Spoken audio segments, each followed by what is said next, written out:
اب قصر نماز کب پڑھی جائے؟ جو آیت مبارکہ میں نے آپ کے سامنے پڑھی، اس میں تو اللہ تعالیٰ نے صرف اتنی بات کہی، اذا ضربتم فی الارض، جب بھی سفر کرو تو قصر نماز پڑھ سکتے ہو۔ اسی طرح جو حدیث بیان کرتے ہیں فَقَانَ لَا يَزِيدُ فِي السَّفَرِ عَلَىٰ رَكَعَتَيْنِ، وہ بیان کرتے ہیں کہ اللہ کے رسول ہر سفر میں 2 رکعتوں سے زیادہ نماز نہیں پڑھا کرتے، صراحت نہیں آئی کہ کتنا سفر ہو۔ یہی وجہ ہے کہ اہل علم میں سفر کی جو مسافت ہے اس میں شدید اختلاف پایا جاتا ہے، اور صحیح قول جو اہل علم کا ہمیں ملتا ہے کہ ہر وہ مسافت جس کو آپ سفر سمجھ لیں، آپ اس میں مسافر والی نماز پڑھ سکتے ہیں۔ نبی کریم صلی اللہ علیہ وسلم کی 2 روایتیں جو فوری طور پہ وقت کے اختصار کے پیش نظر آپ کے سامنے بیان کرتا ہوں کہ آپ نے ظہر کی نماز مدینہ منورہ میں 4 رکعت پڑھائی، اور ذوالحلیفہ مقام پہ عصر کی نماز آپ نے 2 رکعت پڑھائی، اور مدینہ منورہ اور ذوالحلیفہ کا فاصلہ صرف 6 میل بنتا ہے،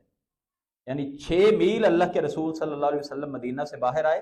اور آپ نے مسافر والی نماز پڑھائی۔ اسی طرح ایک اور حدیث میں ملتا ہے، حضرت انس سے پوچھا گیا تھا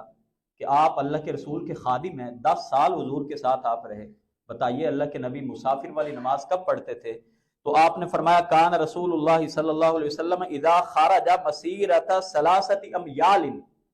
جب آپ 3 میل کا فاصلہ کرتے، 3 میل، او 3 فراسخ، یا 3 فرسخ، 1 فرسخ یہ تقریباً 3 میل کا بنتا ہے۔ تو دونوں باتوں کو اگر دیکھ لیا جائے تو صحابی کہتے ہیں کہ اگر آپ 3 میل کا فاصلہ طے کرتے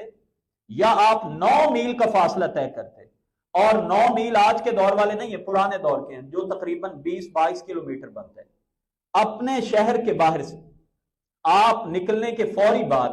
آپ اگر سفر کر رہے ہیں، شیخو پورہ جا رہے ہیں، گجرانوالہ جا رہے ہیں، تو اس حدیث کی روح سے آپ مسافر والی نماز پڑھ سکتے ہیں۔ اور پڑھیں گے کب؟ اپنے شہر کی حدود سے نکل کے باہر، اور جب واپس بھی آ رہے ہوں گے تو اپنے شہر میں داخل ہو کے مسافر والی نماز نہیں آپ پڑھ سکتے۔